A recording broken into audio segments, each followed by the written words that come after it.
Saya punya kisah menarik tentang zikirnya orang Thariqah. Orang Thariqah itu zikirnya pertama la ilaha illallah, kemudian Allah, Allah, Allah, kemudian hu, hu, hu, hu. Itu.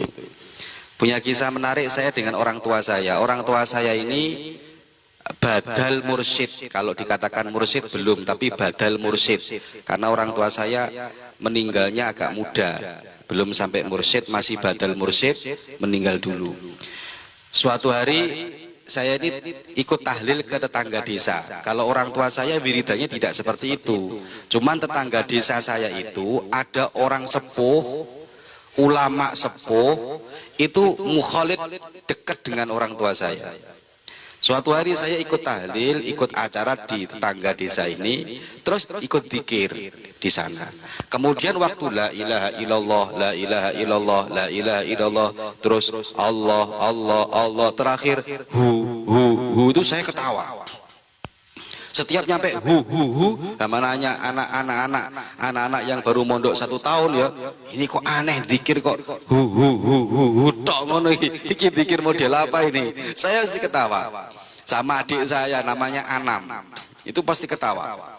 Akhirnya saya jarak 2 hari, 3 hari, saya cerita ke orang tua saya, ngomong, "Abah, ini ada orang zikir, itu zikirnya pasti hu ini terakhirnya itu sesat nggak itu, Pak?" Wah, ini orang kalau nggak tahu ilmu itu biasanya kalau nggak tahu ilmu dikit-dikit langsung ngomong sesat. Oh, sesat ini karena nggak tahu. Orang kalau nggak tahu ya wajar ngomong sesat. Saya dulu masih mondok 1 tahun gitu, sesat ini. Terus abah saya itu enak jawabnya, orang tua saya ini. Padahal orang tua saya bukan pengikut Thariqah yang seperti itu. Orang tua saya bukan pengikut Thariqah yang seperti itu. Jawabannya orang tua saya itu enak ya. Jawabannya orang tua saya gini, orang lagi zikir itu orang yang lagi menikmati dekat dengan Allah. Kok kamu yang repot? Orang yang lagi zikir itu orang yang lagi dekat dengan Allah, menikmati dekatnya dengan Allah. Lah kok kamu yang ribut itu loh? Ngapain kamu ribut? Sudah kamu belajar lagi, nanti kamu tahu-tahu sendiri. Nggak dijawab. Akhirnya kita belajar 1 tahun, 2 tahun, ketemu dengan orang yang mampu menjawab ini, orangnya ngalim. Terus kita baru tahu ternyata. Jadi makanya orang kalau nggak tahu jangan menghukumi sesuatu yang kita tidak tahu. Itu penting. Jangan dilihat dari wah ini kayaknya sesat, saya nggak menemukan dalilnya. Asik dulu, sampai belajar dulu.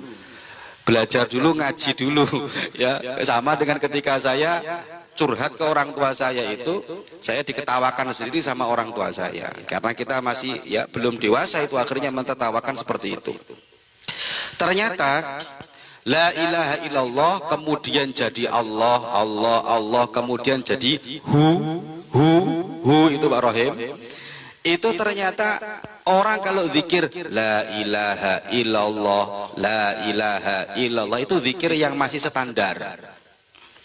Artinya kan zikirnya kan tiada Tuhan selain Allah, tiada Tuhan selain Allah. Selain Allahnya masih ada nggak? Ada? Ada.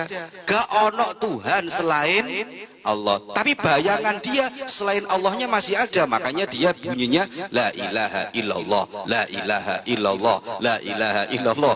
Gak ono Tuhan selain Allah, gak ono Tuhan selain Allah. Semuanya gak ada kecuali Allah. Semuanya gak ada yang wajib disembah, gak boleh disembah kecuali Allah. Semuanya tidak ada kecuali tujuannya Allah.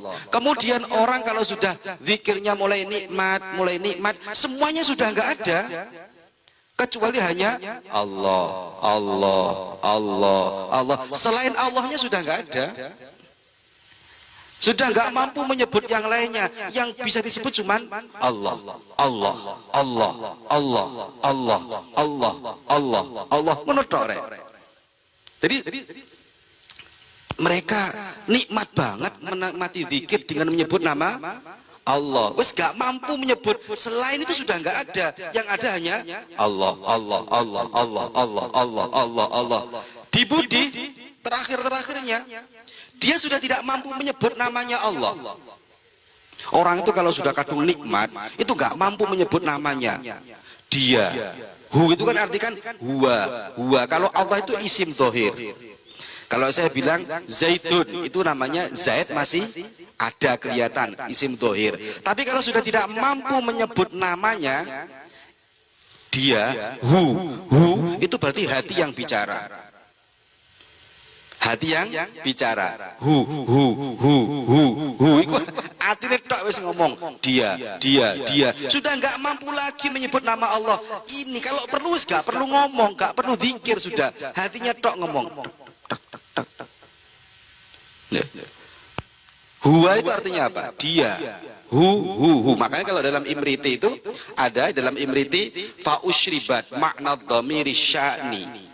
Kayak sampean kalau baca kul huwallahu ahad, kul ngucapa sapa sira huwa utawi Allah. Huwa utawi Allah iku ahad, maha esa. Namanya dhamir sya'an. Dhamir sya'an ini dhamir itu artinya hati. Ad-dhamir fi dhamir. Makanya guru saya Lirboyo itu pernah menyampaikan ad-dhamir fi dhamir, faman lam ya'rif marji ad-dhamir falaysa bid-dhamir. Domir itu dalam hati. Barang siapa tidak mampu mengembalikan domir, maka dia tidak punya hati. Ad-domir fi domir. Jadi orang santri ngaji gak ngerti mengembalikan lafaz hu kembali ke siapa? Ke Allah. Ad-domir fi domir. Faman lam ya'rif marji ad-domir falaysa fi domir. Barang siapa tidak mampu mengembalikan lafaz hu kembali kemana, dia nggak punya hati. Lah kalau dalam kitab kitab apa iki jenenge ini Imriti itu kan sudah jelas itu. Orang kalau sudah kadung nikmatnya zikir itu seperti orang yang sudah apa ya? Gila lah kayak. Fa usribat makna dhamiri sya'ni fa uribat fil hani bil al-han. Iki Pak Rohim hafal iki. Imriti. Iki. Fa usribat makna dhamiri sya'ni sya'an, dhamir sya'an fa'uribat fil hani bil al-hani. Itu kalau di mukadimah dulu nadoman ini, orang yang lagi larut cintanya kepada Allah, dia akan tenggelam dalam cintanya dan lupa segala-galanya. Fa'usribat, maka dia diibaratkan orang yang lagi minum arak di depannya, kemudian dia ada nyanyian lagu-laguan bil alhani, ono lagu-laguan, ono apa gendang-gendang, ono tabu-tabuan, dia sudah nggak ingat semuanya. Sya'an sudah, ya nggak ingat semuanya. Pak Rohim seneng ke orang, Pak Rohim mbak mampu nyebut namanya saya Fatimah, wis gak iso. Khadijah, wis gak iso. Sing iso ngomong dia. Gak mampu saya sebut namanya. Kalau tadi orang la ilaha illallah, tiada Tuhan selain Allah. Sik panjang. Yang lainnya sudah nggak ada, tinggal Allah. Nyebut Allah toh sudah nggak mampu dia karena sudah seakan-akan sudah menyatu. Ini dia. Kalau perlu lagi sudah nggak nyebut namanya.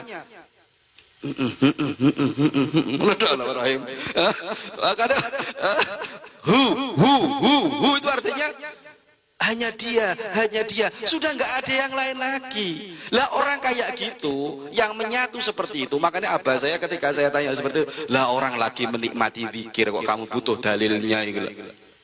Orang lagi menikmati zikir, lagi menikmati, orang lagi menikmati mabuk cinta kok kamu kok yang ribut gitu loh. Belajar lagi kamu, nanti kamu akan tahu. Padahal orang tua saya torikohnya nggak seperti itu. Ya saya belum masuk torikoh, tapi kita pecinta torikoh. Orang NU pecinta torikoh, sama dengan inilah ya. Allah itu kalau saya buang alifnya itu jadinya lillah. Allah. Tapi kalau saya buang alifnya jadinya lillah. Lillah artinya apa? Karena Allah. Itu kalau saya buang lagi lillahnya tinggal lahu. Lamnya tak buang lagi dari lahu. Lahu sudah bukan isim dohir lagi, sudah berubah isim domir. Lam sama hu. Lahu, karena dia. Karena siapa? Orang sudah gak menyatu, ini sudah habis semuanya karena dia. Nah, dia itu siapa? Oh, kamu kalau nggak berani, nggak bisa mengembalikan kembali kemana? Ini domir ini. Kemana sih? Oh, kamu nggak punya hati. Belajar dulu jatuh cinta baru punya hati. Lahu sing biasa jatuh cinta iku mah oh ngerti ngene iki. Lahu karena dia. Terus sudah karenanya sudah nggak ada, tinggal